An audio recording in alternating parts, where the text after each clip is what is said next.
Hello, hello, and welcome to the Connecting Point. I am Dr. Marcy, your facilitator for this discussion today. This is the place where creators connect to inspire, share their ideas and stories, to transform the world through raw and unedited talk. An audience, today I am here with someone I am meeting for the very first time. I'm speaking to for the very first time, Ms. Tisha Winkler. Welcome to the Connecting Point, Ms. Winkler. Oh, good afternoon. How you doing? Now, we will tell a little more about why she's here in a moment and what we will be discussing today. But Ms. Winkler, I must tell the Connecting Point, thus the name of this platform. Well, audience, the Connecting Point is a simple, was it an email? I guess it was, wasn't it? Like a message. She went to my website and found the contact form and filled it out. Just as simple as that. She filled out the contact form and she wanted to tell her story on the Connecting Point. And of course, anything that will inspire others, I'm with it. So I then contacted her back, and that's why we're here today. And we're going to hear about her amazing story. Welcome again, Ms. Winkler, to the Connecting Point. Now, Good afternoon. Ms. Winkler, can you tell the audience a little bit about who you are, where you're from, and where you are now? Yes, good afternoon. My name is Tisha Winkler. I am from Baltimore City. I grew up in Baltimore City all my life. And from that point, I had a loving family. They were very, we all had a connection, but I always, even during my father and my mother, they were divorced when I was 9 years old. Mm-hmm. And I think during that time, that's when the depression started to set in. Okay, so audience, she's already giving you a hint. We're talking a little bit about depression today. Yeah. And the testimony of coming out of that slump and doing something creative to help change the world. And so, Ms. Winkler, you just started to tell me a little bit about that. So you said the depression started after your parents divorced. Yes. So how was it identified, what you were going through? How was that identified as depression? Well, during that time, I didn't know really that it was depression, at 9 years old. But I felt, even though I know my parents didn't abandon me, I just felt so lonely. Even though I was around my family all the time, I felt I was always withdrawn. Most of the time, I didn't talk.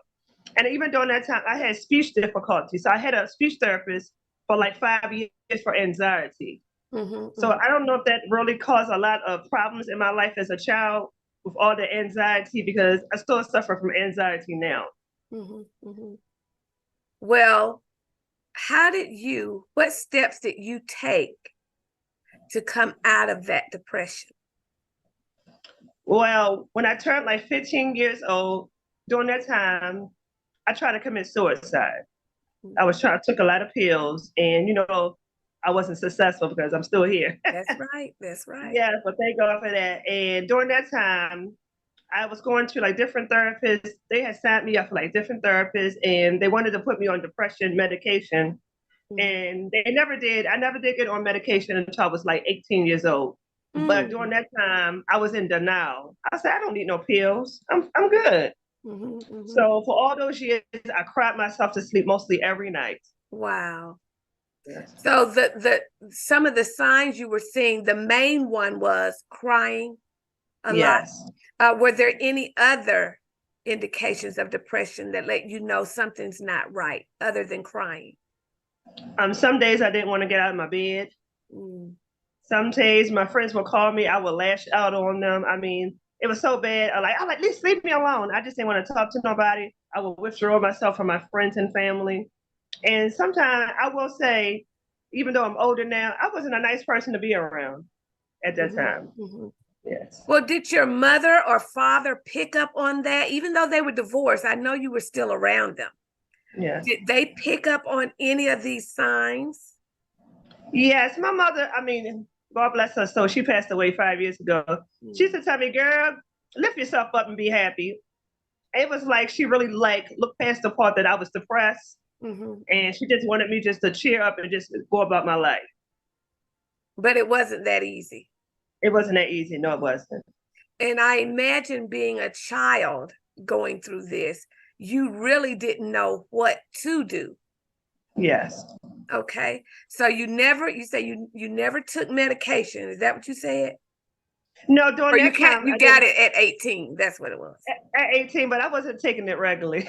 Okay, you were not taking it regularly. No. Okay, so did the medication help or something else had to occur in your life to overcome it?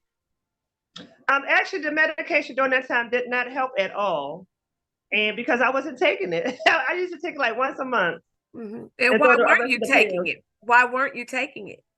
I was in denial. I was like, I think during that time, I thought people would label me as crazy. And I was just in that taboo, and I couldn't get past that part. So it didn't help me at all. It really didn't. Yes. So now we've gotten past the 18. Did you Yes. go to college? Oh yes, I went to college. I have 4 more classes left to finish my AA degree. Okay. So now, you're not suffering from depression anymore, right? No, that's no. No, that's the meat I want to get to. I want Yeah. to get to the meat of no, you're not suffering from depression. When did the healing take place? Well, I'm still in recovery right now at age 48. But at age, like, I think I was like about 42, when my mom passed away, I mean, it hit me so hard. Depression really hit me. And I know during that time, my pastor was like, you know what? You're anointed, but you can have Jesus and a therapist too. And during that time, I knew at that time I needed help because I wanted to end my life then when my mom passed away. And I knew at that time that I needed healing because it was no way out. I had to get the healing I need. So I did go for a therapist, and I've been having my therapist now for 4 years. And I had a nervous breakdown in February. So how did you identify that? You know, I want the audience to be able to pick up on signs if there's something not quite right with them. So how did you pick up on having a nervous breakdown? How did you know that's what it was? Because during that time, I just wanted to give up. A lot of my hair had fell out. Even during that time, my therapist was like, she had to call the police for me that day. It had really got that bad emotionally for me. Wow. Yes. And so okay, go ahead before I come with the But I've always been a good person. I know how to mask it. Yes, I can mask it. Yes, I'm glad you said that. That, you know, there's some people that mask being hurt inside or not doing well, and that's never good. That's never good. So what are some of the things that your therapist did with you to help you work through these moments? A lot of times she helped me with like coping strategies. When I get to that point of like anxiety and panic attacks, just take a look at how I feel, take deep breaths. Sometimes I had to withdraw myself from people just to get myself together. And just allow myself to be true with myself, how I really feel. Okay. Yeah. So would you say that you are now healed from depression? I think right now while I'm on this journey, because I have a website, Journey with Tisha, it's called Healing. And I think I'm just like a butterfly. I'm blooming, and I think I'm in a process of healing emotionally. And I know I'm not fully there yet, but I've been feeling so great for the last 2 months now. So you know you're headed in the right direction. Yes, I know I'm headed in the right direction. Now, I do know that you told me you have authored 3 books, right? Yes. Yes. Okay. Now let's talk a little bit about that. Has the writing you've done been therapeutic for you? Oh yes. Oh my goodness. When I get to those low moments, sometimes I just pick up my ink pen and my paper. I have so many composition books in here, it's a shame. Mhm. And I would just write. I'll write a poem, or sometimes I might write to somebody else. And I just love to encourage others, and that just makes me feel so much better. Mhm. Mhm. So tell us a little bit about the books you've written. Well, I have 3 books. I have 2 poetry books. One is called Just a Thought. Just a One what? is called Just a Thought. Let's see Just a that. thought. Oh, just a thought. Okay. And what does that book entail? It's actually a book about empowerment and transparency of the mind, heart, and soul. Mm. So actually, Just a Thought. Actually, I was sitting on my poems for years until my mom had passed away, and God said it was time to write the book. And I wrote 2 books during the pandemic, the first pandemic. Wow. And so what's your second book? My second book is a poetry book, also, and it's called The Hopeful Romantic. So those poems encompass someone who's romantic. Can you explain that book a bit for me? Yes, I wanted to say, well, Just a Thought was my first publisher was Barbie Johnson. Mm-hmm. And my second book, The Hopeful Romantic, actually is giving my audience and God audience that we could be hopeful about the relationship that we have. Because my first book, Just a Thought, it was talking about abandonment and betrayal and hurt. And the Hopeful Romantic is just giving women and men hope that you can have healthy, loving relationships Oh, I like that. that Yes. might lead to marriage. That might lead to marriage. I'm with that now. Yes. Okay, and then book number 3. Yes, and my third book is called My Journey Here Was Not Easy. Mm. It is actually my life story, and most of the book, I'm really telling everything. I'm not telling everything, but mostly everything that I went through in my life story. Wow, that is amazing. And so you now can say you have written things that were inside that were concerning you, and they were therapeutic. Oh yes, can I say something also too? Yes. Mhm. I would just like the audience to know this. When I was in high school, I mean, my papers were like I had good writing skills, Mhm. but some of my pronouns and everything just didn't match up. When I went to college, I failed English twice Wow. with an F. I was like, Lord, you know what? I'm not doing this no more. God said you had to go back. And the third time I received a B. And Wow. that's when I went to a creative writing class and I earned an A. Well, see, you never know. You never know. That's why you can't give up on yourself. Yes. Because when you say you want to check out of here, you're saying you don't trust God with your future. So Yes. it's not that you should check out ever, because there's something in you that the world is waiting for. And I'm glad that your attempt didn't work. Yes. I'm glad it didn't work either. It didn't work. The devil didn't do it. He couldn't win with Yeah. this one.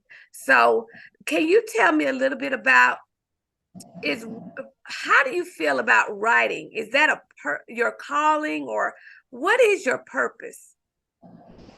I actually think writing is my purpose. Not only is it healing for me, but it's healing for others. Mhm. Because I've been an assistant teacher in the Head Start program for 15 years now. Okay. And doing that, yeah, Head Start. Head start. Yes, Head yes. Start, yes. So during that time, I was writing poems to my supervisors. They would have me writing different poems and everything. And they were like, please write your book. I was like, I'm not writing no book. I mean, I had so many poems I wrote to them. And they really encouraged me during that time that I could be a good author. Yes. Well, since you are such a poetic person, do you have a poem from one of those books that you would like to share today? Oh yeah, sure. I love reading. You just Yes, an English child. That's what that is. ELA child, English language arts. oh yes. Yeah. I love it.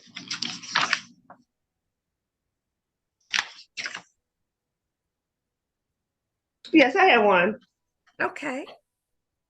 And it is called, it's actually funny because I haven't opened this book up in like 2 months. And this is from my first book, Just a Thought. And it's called Take a Stand. Take a stand, okay? Take a stand.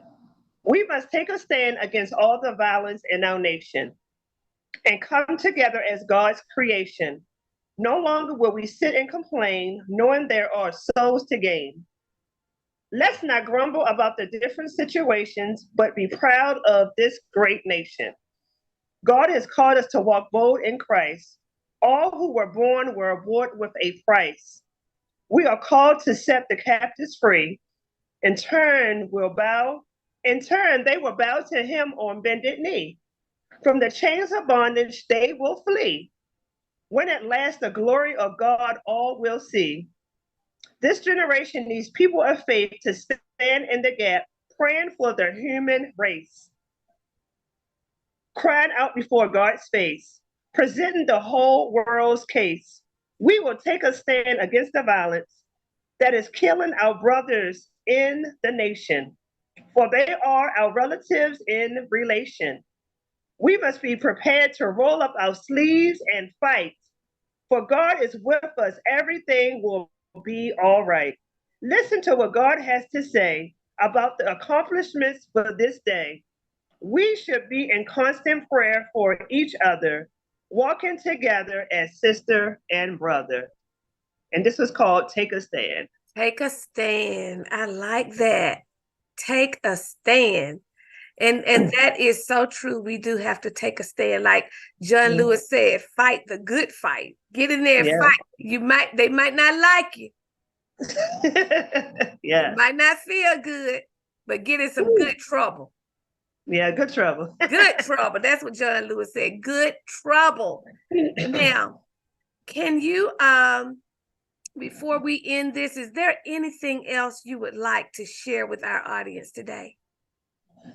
Yes, I'd like to share with the audience out there that I also do podcasting too. Yes, you told me Yes. that. Yes, I was Yes. waiting, which is really the first connect that you had with me. Am I correct? Yes, it was. I said, oh yes. I said, I'm gonna have to get on there. You saw it on you told me, was it Black something? Where did you I see think it was Black Promotions Black podcasting. Promotions? Yes, yes. Yeah. So that was a connecting point. Now tell us a little bit about your podcast. Yes. During that time, my first publisher, her name is Barbie. We were going to Security Square Mall. To me, it's a funny story. And we were going there to buy some shoes. And during that time, we were looking down the hall. It was like flashing lights. Mm-hmm. So I was like, I thought it was a carnival or like, like an arcade, but it was a podcast studio. Mm-hmm. And it was called the Coyote Man Show Network. So actually, we went there to get information. And the manager during that time, he was telling us that we could have our own podcast if we wanted to have it. Mm-hmm. And during that time, I knew about broadcasting, but podcasting was just a little different to me. So he said he let us. We signed our contract to be on the network, and our first podcast was called The Book Breakers. The Book And Breakers. Okay. it was called The Book Breakers, and I loved it. And I actually did it for like 9 months, and we would interview different authors, people in the community, pastors, actually anybody, but it was just a platform that God used us to minister to others in the audience.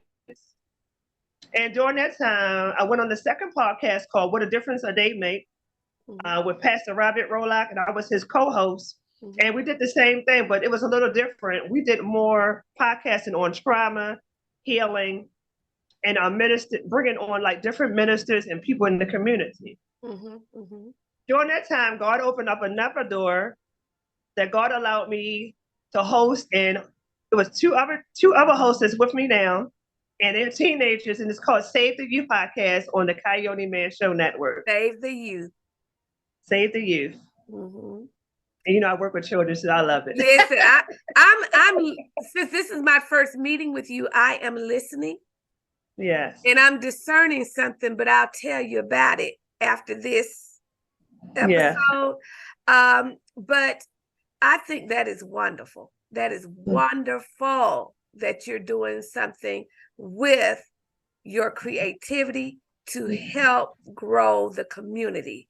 Now, before we end today, I would like for you to think about our conversation today and leave our audience with a point to ponder. What would you like the audience to ponder on this week?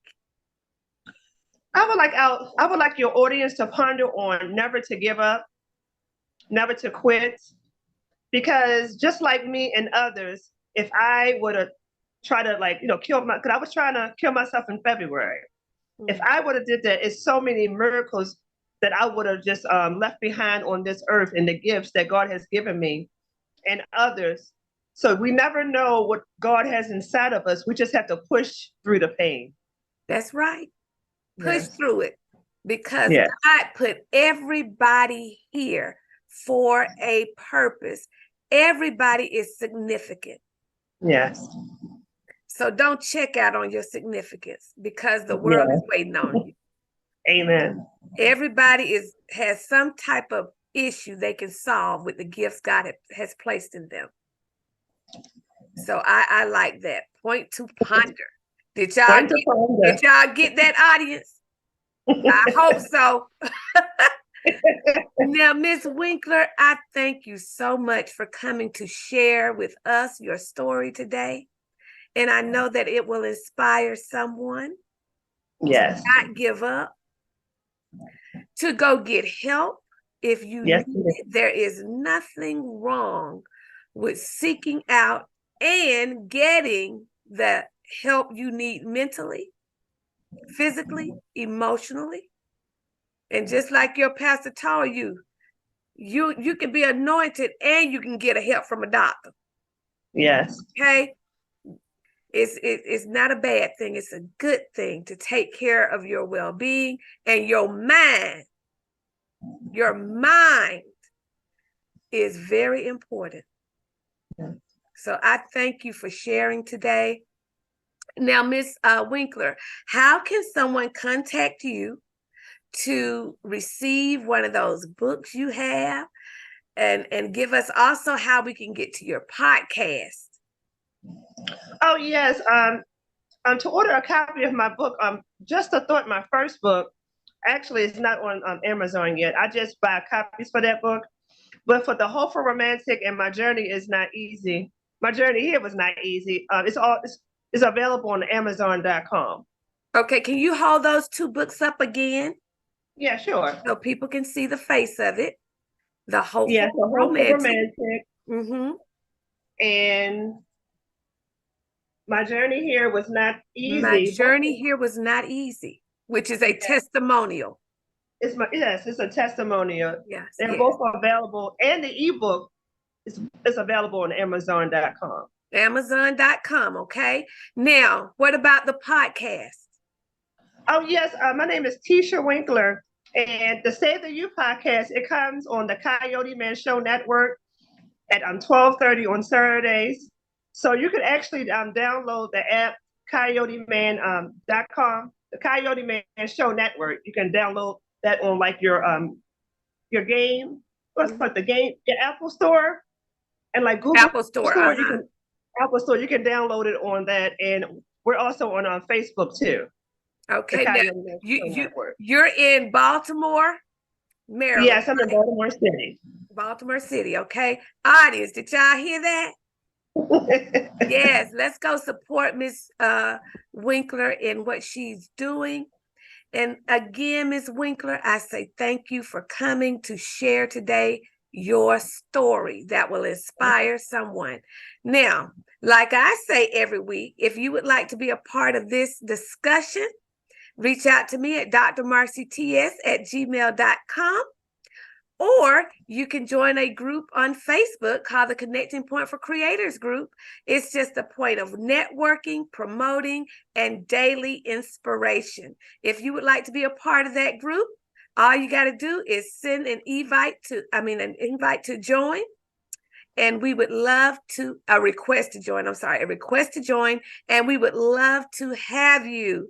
This show airs on Tuesday nights on Instagram TV, YouTube, Facebook, Twitter, and also on Wednesdays on KBCN TV, Spotify, and Anchor. All that I ask is that you click, like, and share so that others can be inspired. Anything else you'd like to say, Miss Winkler, before we get out of here? I'd just like to say to everyone on the platform and the audience, hang in there, and the best is yet to come. The best is yet to come. I'm going to do you one better. The best is already here. Amen. Yes. Okay. Until we meet again, audience, peace and blessings. Bye-bye.